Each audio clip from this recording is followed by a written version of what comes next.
نحمدہ ونصلی علی رسول الکریم بسم اللہ الرحمن الرحیم۔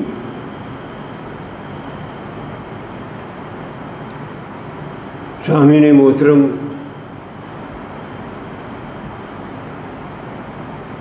کل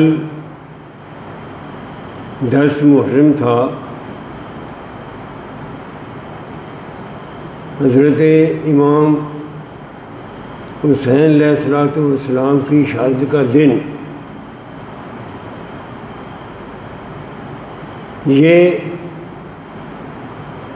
واقعہ اس طرح کا ہے کہ تاریخ اسے بھلا نہیں سکتی۔ یہ عظیم شان واقعہ ہے۔ ہم ہر سال قرآن و سنت کی روشنی میں مستند واقعات کے ساتھ افراط و تفریط سے بچ کر صحیح واقعات کی روشنی میں ہم ہر سال اس پر تبصرہ کرتے ہیں۔ یہ بلا مقصد نہیں تھا، اس کا ایک بہت بڑا مقصد تھا، وہ میں آپ کو بیان کروں گا، عرض کروں گا۔ پہلے واقعہ سن لیجئے کہ کس طرح یہ رونما ہوا۔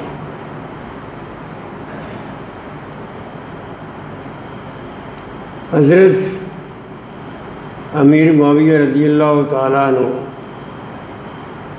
صحابی رسول ہیں، اس لیے ہم ان کا نام عزت احترام کے ساتھ لیں گے،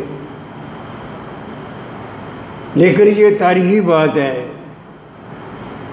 کوئی اس سے انکار نہیں کر سکتا، کوئی بھی مورخ انکار نہیں کر سکتا کہ انہوں نے اپنے اقتدار کے آخری ایام میں، آخری سالوں میں اپنے بیٹے یزید کی زبردستی بیعت لی تھی۔ درباری ہوتے ہیں، وہ اس طرح کی باتیں کرتے ہیں۔ انہوں نے یہ حضرت امیر معاویہ کے دماغ میں یہ بات بٹھائی کہ بہتر یہ ہے کہ اپنے بیٹے کو نامزد کر دیں۔ انہوں نے اس بات کو تسلیم کر لیا، لالچ میں آ گئے۔ چنانچہ ہوا اس طرح کہ جب عراق کا علاقہ، شام کا علاقہ، کوفہ اور بصرہ کا علاقہ، جب اس کی بیعت مکمل ہو گئی تو پھر وہ مدینہ منورہ کی طرف آئے۔ مدینہ منورہ میں تینوں خلفائے راشدین کے صاحبزادے، جن میں حضرت عبد الرحمن بن ابو بکر رضی اللہ تعالیٰ عنہ، حضرت عبداللہ بن عمر رضی اللہ تعالیٰ عنہ، حضرت حسین بن علی رضی اللہ تعالیٰ عنہ اور عبداللہ بن زبیر، یہ 4 بندے یہ مدینہ میں موجود تھے۔ وہ ان کے ساتھ بڑی سختی سے پیش آئے۔ ان لوگوں نے یہ خیال کیا کہ یہاں تو ٹھیک نہیں ہے ٹھہرنا، مکہ میں چلے جاتے ہیں، وہاں امن و امان کا شہر ہے۔ یہ چاروں حضرات مکہ چلے گئے۔ حضرت امیر معاویہ رضی اللہ تعالیٰ عنہ بھی بعد میں مکہ آ گئے۔ ان چاروں کو طلب کیا اور یہ کہا کہ آپ بھائی امت کے بڑے لوگ ہیں، سارے ملک نے بیعت کر لی ہے، تو آپ بھی بیعت کر لیں۔ حضرت عبداللہ بن زبیر کھڑے ہوئے، انہوں نے کہا جی آپ اس طرح ہم بیعت نہیں کریں گے، یا تو نبی اکرم صلی اللہ علیہ وسلم کی طرح یہ بات امت پر چھوڑ دیں، جس کو وہ چاہیں خلیفہ بنا لیں۔ نبی اکرم صلی اللہ علیہ وسلم کی زندگی میں حضرت ابوبکر صدیق رضی اللہ تعالیٰ عنہ نے 17 نمازیں پڑھائیں، 17 نمازوں کی امامت کی۔ اس کے باوجود نبی اکرم صلی اللہ علیہ وسلم نے ان کو خلیفہ نامزد نہیں کیا، یا پھر حضرت ابوبکر صدیق کی طرح کریں، وہ ایسا آدمی نامزد کریں جو ان کا رشتہ دار نہ ہو اور ساری امت پر اس کا اتفاق بھی ہو، یا پھر حضرت عمر رضی اللہ تعالیٰ عنہ کی طرح کریں، جنہوں نے ایک 6 آدمیوں کی کمیٹی بنا دی تھی کہ جو فیصلہ کریں گے وہ ٹھیک ہوگا۔ اصل جو اس کی روح تھی وہ یہ تھی کہ لوگوں کی رائے سے جو خلیفہ بنے گا لوگوں کی رائے سے بنے گا، اس کو عام الناس پسند کریں گے۔ انہوں نے کہا کہ آج تک میں آپ کو برداشت کرتا رہا ہوں۔ حضرت امیر معاویہ نے فرمایا کہ میں آج تک آپ کو برداشت کرتا رہا ہوں، اس کے بعد آج کے بعد اگر تم نے کوئی اس طرح بات کی یا میری بات کے خلاف بات کی تو تلوار تمہارا فیصلہ کرے گی۔ واپس آ گئے۔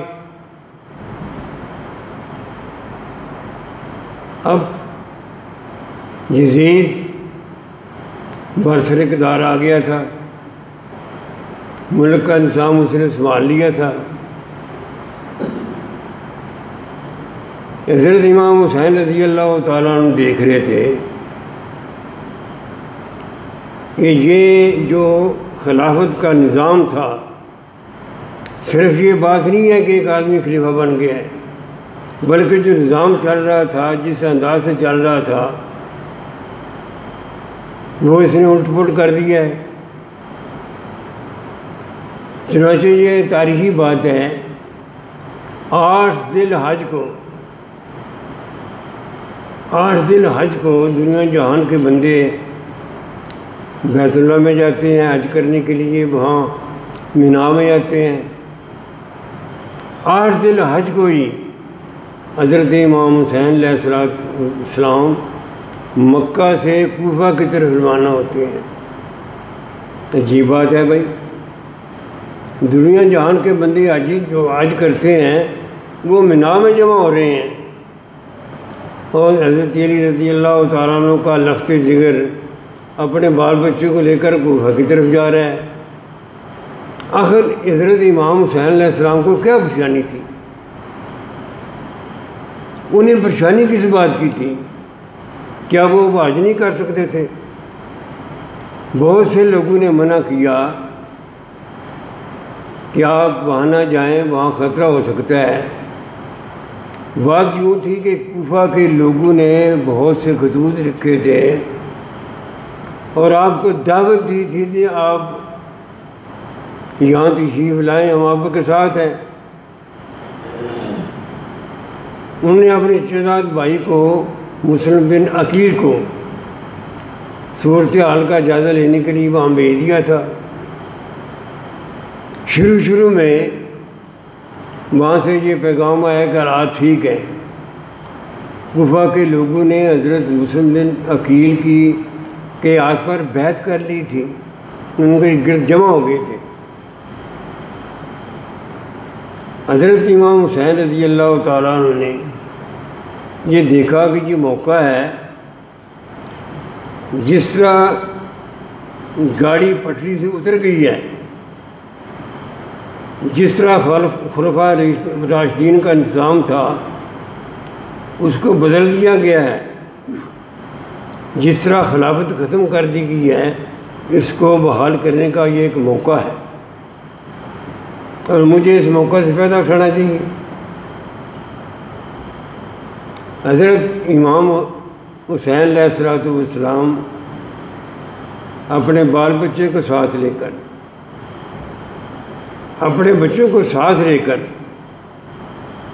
کوفہ کی طرف روانہ ہو گئے ہیں۔ 72 آدمیوں کا قافلہ تھا،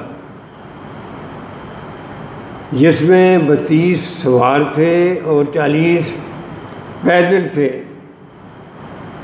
یہ 72 آدمیوں کا قافلہ چل پڑا۔ اب یہ سوال پیدا ہوتا ہے، یہاں آدمی روک کے ذرا سوال کرتا ہے کہ نواسہ رسول حضرت امام حسین کو کیا پریشانی تھی؟ باقی سارے ملک نے بیعت کر لی تھی، وہ بھی کر لیتے۔ انہیں پریشانی یہ تھی کہ جو اسلام کا صحیح نظام ہے، جس پر 10 سال نبی اکرم صلی اللہ علیہ وسلم نے اس کو نظام کو قائم کیا، پھر 30 سال خلفائے راشدین نے نظام قائم کیا، وہ نظام سے ہٹ گئے ہیں۔ وہ خلافت کا نظام ختم ہو رہا ہے، خلافت کے نظام کی بجائے بادشاہی آ گئی ہے۔ وہ جہاں ذرا مجھے موقع دیں کہ میں وہ فرق واضح کروں کہ کیا فرق واقع ہو گیا تھا، حضرت امام حسین علیہ السلام کو کیا پریشانی تھی۔ بعض لوگ بڑا اعتراض کرتے ہیں کہ لوگوں نے جب منع کیا تھا، بہت سے دوستوں نے منع کیا تھا، رشتہ داروں نے منع کیا تھا، ہمدردوں نے منع کیا تھا کہ آپ کوفہ نہ جائیں، تو آپ کوفہ کیوں گئے تھے؟ نہ جاتے، نہ یہ واقعہ پیش آتا۔ سوال یہ یہاں پیدا ہوتا ہے کہ حضرت امام حسین علیہ السلام کیا صرف اقتدار کے لیے وہاں مطلب روانہ ہوئے تھے؟ بات اس طرح نہیں ہے۔ اگر اقتدار کی بات ہوتی تو ساتھ بال بچے کی بجائے فوج لے جاتے۔ ان کے ساتھ تو بچے تھے، بچوں کے ساتھ بھی کبھی جنگ ہوئی ہے۔ ان کے ساتھ اپنے بچے تھے اور وہ کوفے والوں کی دعوت پر جا رہے تھے۔ پریشانی یہ تھی کہ حالات بدل گئے تھے، نظام بدل گیا تھا۔ وہ دیکھ رہے تھے کہ آنے والے وقت میں اگر میں نے یہ اس کی مزاحمت نہ کی، اگر میں کھڑا نہ ہوا، تو آگے آنے والا وقت جو ہے وہ لوگوں کو کوئی سمجھ نہیں آئے کہ خلافت کیا ہے اور ملکیت کیا ہے، اس میں فرق ہی ختم ہو جائے گا۔ وہ خلافت کا نظام کیا تھا، یہ ذرا سن لیجیے۔ پہلی بات تو یہ تھی کہ وہ دیکھ رہے تھے کہ جو خلفائے راشدین، حضرت امام حسین علیہ السلام کی عمر اس وقت 53 سال تھی، ان کے بعد داڑھی کے بال سفید ہو گئے تھے۔ انہوں نے دیکھا تھا اپنے سامنے کہ کس طرح خلفائے راشدین نے کس طرح کو ان کا انتخاب ہوا ہے۔ خلفائے راشدین کا انتخاب مشاورت سے ہوا تھا، لوگوں کی رائے سے ہوا تھا۔ خلفائے راشدین جو چاروں خلیفے ہیں، آج خود انہوں نے نہیں کہا تھا کہ مجھے خلیفہ بناؤ۔ نہ حضرت ابوبکر صدیق نے کہا، نہ حضرت عمر نے رضی اللہ تعالیٰ نے کہا، نہ حضرت عثمان نے کہا، نہ حضرت علی نے کہا۔ چاروں نے آج خود نہیں کہا کہ مجھے خلیفہ بناؤ، بلکہ لوگوں کی رائے سے، لوگوں کی مشاورت سے وہ خلیفہ بنے تھے۔ تو یہ ایک پہلا فرق یہ واضح ہو گیا، مطلب فرق ہو گیا تھا کہ دیکھ رہے تھے حضرت امام حسین رضی اللہ تعالیٰ عنہ کہ یہ خلافت کا جو انتخاب ہے خلیفے کا، وہ غلط ہو گیا ہے۔ پھر دوسری بات یہ تھی کہ چاروں خلفائے راشدین ہمیشہ لوگوں کے ساتھ رہتے تھے، 5 وقت نماز پڑھا کرتے تھے مسجد میں آ کے، لوگ ان سے باتیں کرتے تھے، جم کا وہ خطبہ دیتے تھے، اور ہر بندہ جا کے خلیفہ سے بات کر سکتا تھا۔ یہ نہیں تھا کہ وہ ان سے بات نہیں کر سکتا تھا۔ ان کے دروازوں پر کوئی وہاں چوکیدار نہیں ہوتا تھا۔ خلفائے راشدین کی سب سے بڑی بات یہ ہے کہ ہمیشہ وہ عوام میں رہے۔ اب فرق یہ کیا ہو گیا تھا کہ حضرت امیر معاویہ رضی اللہ تعالیٰ نے 20 سال حکومت کی ہے، اور 20 سال ہی وہ وہاں ان کے مکان کے ارد گرد چوکیدار دربان ہوتے تھے، وہ مسجد میں کم ہی آتے تھے، کبھی جمعہ کے دن آ جاتے تھے۔ یہ ایک پہلی بات تھی جو فرق واضح ہو گیا۔ دوسری بات کیا تھی کہ بیت المال کو خلفائے راشدین امت کی امانت سمجھتے تھے، اس میں سے کوئی بات، کوئی خرچ، ایک پیسہ بھی غلط طریقے سے خرچ نہیں کرتے تھے۔ ایک واقعہ ہے حضرت عمر رضی اللہ تعالیٰ عنہ کا، وہ بیمار ہو گئے اور حکیم نے کہا کہ آپ شہد استعمال کریں تو ٹھیک ہو جائیں گے۔ بیت المال میں شہد موجود تھی۔ اب خلیفہ وقت جو ہے حضرت عمر رضی اللہ تعالیٰ عنہ، وہ سمجھتے ہیں کہ یہ بیت المال ہے، یہ قوم کی امانت ہے، میں اس کا مالک نہیں ہوں۔ چنانچہ انہوں نے جمعہ کے دن لوگوں سے اجازت لی کہ مجھے اجازت دی جائے کہ میں بیت المال کی شہد استعمال کر لوں۔ یہ ذہن تھا کہ وہ بیت المال کو اپنی ملکیت نہیں سمجھتے تھے، یہ قوم کی امانت ہے، بلکہ وہ اس کی حفاظت کرتے تھے، اور بیت المال سے صرف اتنی تنخواہ لیتے تھے جتنا عام آدمی کا گزارا ہو سکتا ہے،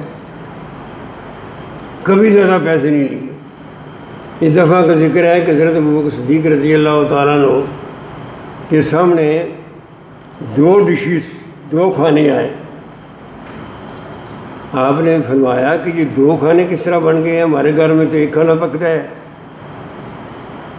ان کی بیوی نے عرض کیا کہ میں نے کچھ پیسے بچا لیے تھے، تو ان پیسوں سے میں نے یہ دوسری ڈش بھی تیار کر لی ہے۔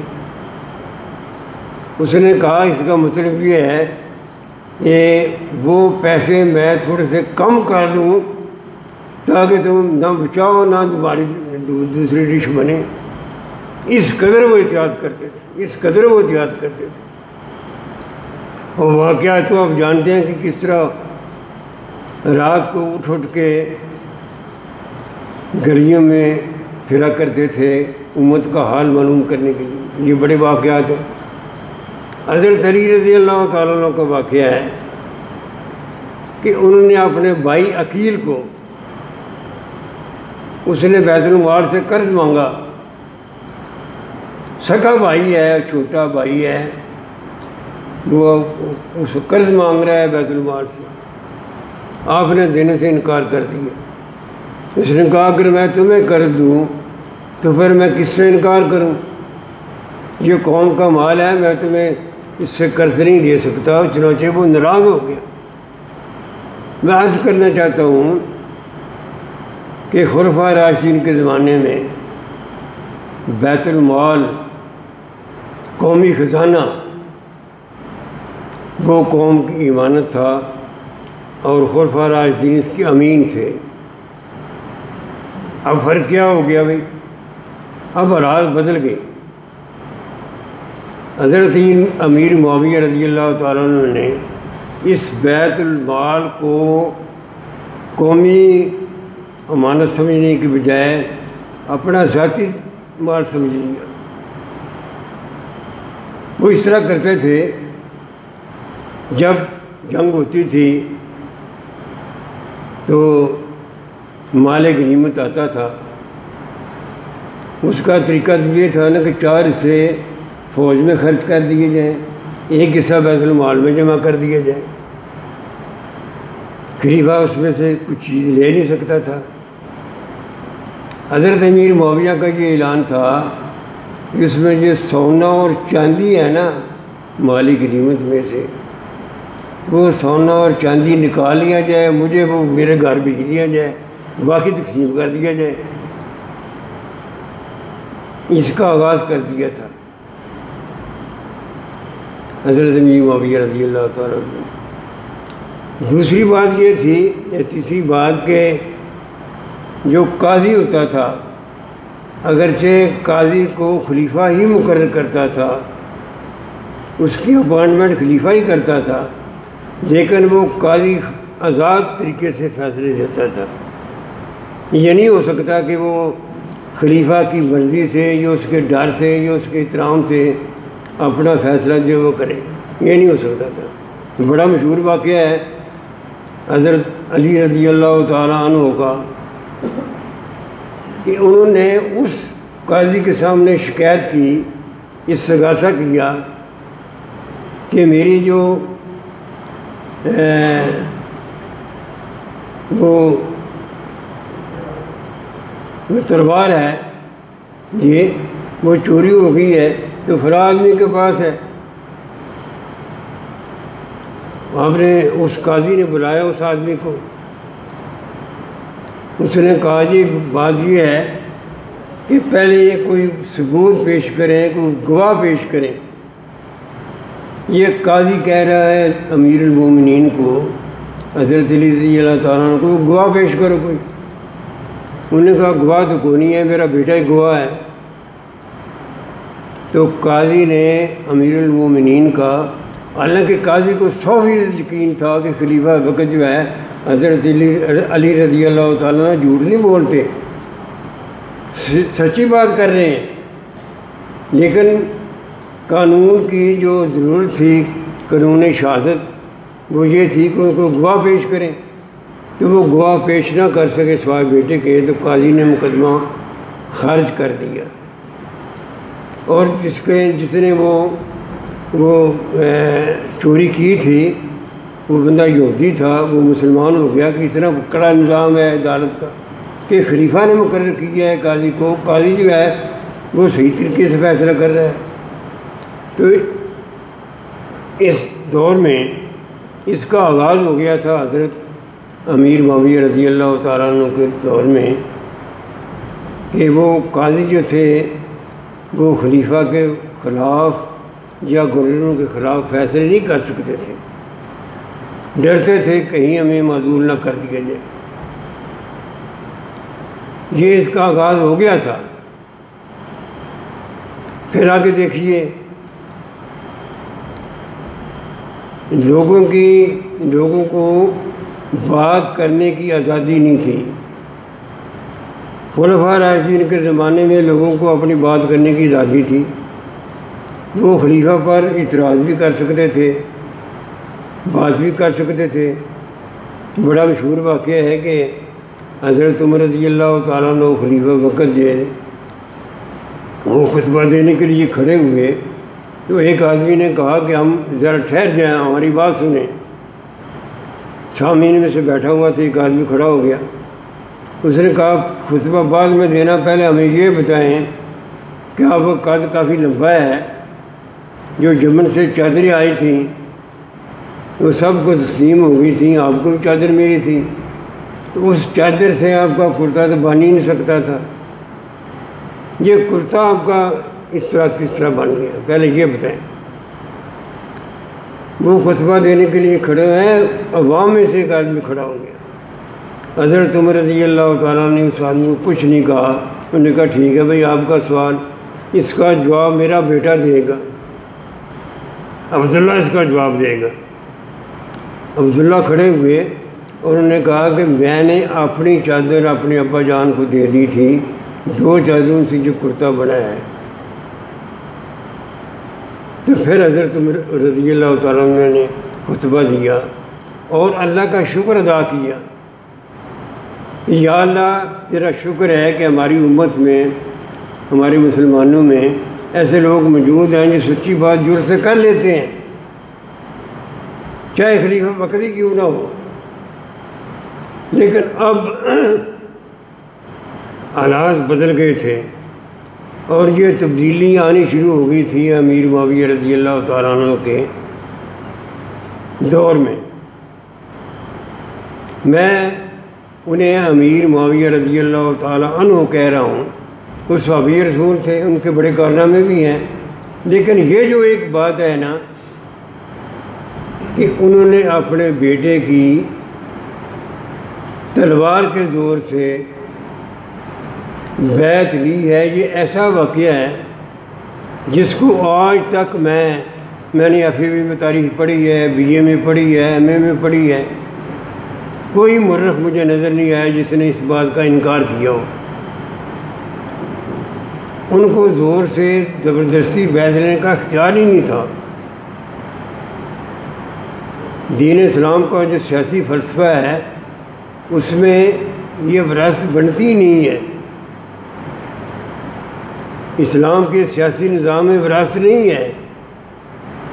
اسلام کے سیاسی نظام کی بنیاد ہے وہ امرہم شورا بینہم، صلاح مشورے سے بات کی جاتی ہے۔ صلاح مشورے سے کیا ہوتا ہے کہ لوگوں سے پوچھا جاتا ہے۔ یہ خلافت کے انتخاب کے سلسلے میں دو باتیں یاد رکھیے۔ پہلی بات یہ ہے کہ جو آدمی جو ہے جس کو خلیفہ بنایا جا رہا ہے، یہ لوگوں کی مرضی ہے کہ کسی کو خلیفہ بنائے، اس کی اپنی خواہش نہیں ہوتی کہ مجھے خلیفہ بنایا جائے، اپنی وہ خواہش کر ہی نہیں سکتا، خود وہ امیدوار نہیں بنتا، بلکہ لوگ کہتے ہیں کہ یہ آدمی بہت اچھا ہے، یہ خلیفہ اس کو بنایا جائے۔ دوسری بات یہ ہے کہ دین اسلام میں جو سیاسی نظام ہے اس میں نہ بادشاہی ہے نہ اس میں وراثت ہے۔ اس کی بنیاد صرف تقوی پر ہے کہ تم سے بہتر لوگ کون ہیں۔ اب یہ بات الٹ ہو گئی تھی۔ ان کی یہ جو حرکت ہے، یہ جو بات ہے، اس کی بنیاد پر ہم صحابی رسول ہونے کے باوجود یہ کہنا پڑتا ہے اس کے علاوہ چارہ نہیں ہے، کوئی چارہ نہیں ہے۔ امت میں اس وقت بہت سے لوگ موجود تھے، بڑے بڑے نیک آدمی موجود تھے، صحابہ کرام کا کافی حصہ ابھی بقید حیات تھا، انہوں نے کسی سے مشورہ نہیں کیا اور اپنے بیٹے یزید کو نامزد کر دیا اور تلوار کے زور سے اس کی بیعت لی۔ یہ جو ہے نا اس طرح کا واقعہ کہ خلافت سے بادشاہی نظام بن گیا ہے، یہ ایک معمولی واقعہ نہیں تھا۔ یہی وہ واقعہ تھا جو حضرت امام حسین علیہ السلام کو پریشان کر رہا تھا۔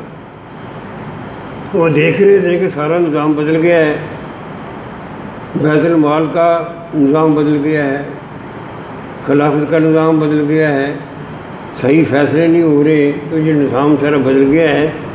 اب مجھے کھڑا ہونا چاہیے، اگر میں کھڑا نہ ہوا تو آنے والے وقتوں میں لوگ اس بات کی وہ تمیز نہیں کر سکیں گے کہ خلافت کیا ہے اور ملوکیت کیا ہے۔ چنانچہ وہ قافلہ لے کے چل پڑے۔ راستے میں معلوم ہوا کہ ان کے چچازاد بھائی جو ہیں حضرت مسلم بن عقیل وہ شہید کر دیے گئے ہیں۔ انہوں نے سمجھا کہ آگے جانا بھی سود ہے، لیکن جو آپ کے ساتھ تھے، آپ کے خاندان کے لوگ، حضرت مسلم بن عقیل کے رشتہ دار، وہ کھڑے ہو گئے۔ وہ کہتے ہیں کس طرح ہم واپس جا سکتے ہیں؟ حضرت مسلم بن عقیل شہید ہو گئے ہیں، ہم تو واپس نہیں جا سکتے۔ چنانچہ حضرت حسین علیہ السلام نے کہا ٹھیک ہے آگے چلتے ہیں۔ آگے کا واقعہ جو ہے وہ آپ سب جانتے ہیں، بڑا مشہور واقعہ ہے۔ کیا ہوا؟ اتنا دردناک واقعہ، ایسا دردناک واقعہ کہ تاریخ اس کو بھلا نہیں سکتی، اس کی سنگینی کو، اس کے درد کو تاریخ نہیں بھلا سکتی۔ چنانچہ کربلا کے میدان میں کیا ہوا یہ سب آپ جانتے ہیں۔ حضرت امام حسین علیہ السلام نے، ان کے ساتھ صرف 72 آدمی تھے، سامنے 3000 کی فوج تھی۔ آپ نے وہ سارے خط ان کو دکھائے، وہ تھیلا سارا الٹا اور کہا کہ تم نے مجھے بلایا تھا کوفہ میں، تو یہ تمہارے خط ہیں۔ انہوں نے کہا ٹھیک ہے خط ہوں گے، اب ہم اس کو مان کے لیے تیار نہیں ہیں۔ آپ نے 3 باتیں پھر کی۔ آپ نے فرمایا ٹھیک ہے مجھے واپس چلا جانے دو۔ انہوں نے کہا واپس نہیں جانے دیں گے۔ آپ نے فرمایا کہ مجھے یزید کے پاس چلے جانے دو، میں خود اس سے بات کر لوں گا وہ کیا کر رہا ہے۔ انہوں نے کہا یہ بھی ہم نہیں کرنے دیں گے۔ آپ نے فرمایا کہ مجھے جلا بدر کر دو، سرحدوں پر بھیج دو جہاں فوجیں لڑ رہی ہیں، میں ان کے ساتھ شامل ہو جاؤں گا۔ آپ نے جنگ سے بچنے کی کوشش کی، اس لیے کہ آپ کے ساتھ تو بچے تھے، آپ کے پاس فوج تو تھی نہیں، لیکن انہوں نے کہا کہ ہم بالکل نہیں ایسا کرنے دیں گے، یہیں اس وقت بیعت لیں گے اور آپ کو ابن زیاد جو گورنر ہے کوفے کا اس کے پاس لے جائیں گے۔ اب فرمایا یہ تو نہیں ہو سکتا، یہ میں نہیں کر سکتا۔ چنانچہ یہ آپ بات جانتے ہیں کہ کس طرح حضرت امام حسین علیہ السلام نے اپنے شیرخوار بچوں کا بھی نذرانہ پیش کیا۔ وہ ایک بچہ چھوٹا شیرخوار بچہ، وہ ظالم اتنے تھے کہ وہ ساتھ دریا بہہ رہا ہے اس تک سے وہ پانی نہیں لینے دیتے تھے، تو آپ نے وہ بچے کو اٹھایا، آگے بڑھنے کی کوشش کی، لیکن وہ تیر آیا، وہ بچے کے حلق میں پیوست ہو گیا، خون کا فوارہ پھوٹا۔ حضرت امام حسین علیہ السلام نے یا اللہ جی تو دیکھ رہا ہے کہ تو مجھے یہ میری قربانی قبول فرما لے۔ تو مطلب یہ ہے کہ پھر اور ظلم ہوا۔ ایک تو یہ ہے نا جنگ ہو گئی ہے، ایک فریق فتح پا گیا ہے، ایک شکست کھا گیا ہے، تو جو فاتح فریق ہے وہ چلا جائے۔ انہوں نے یہ ظلم یہ کیا کہ امام خاندان نبوت کے آدمیوں کو شہید کرنے کے بعد یہ ایک ایسی بات ہے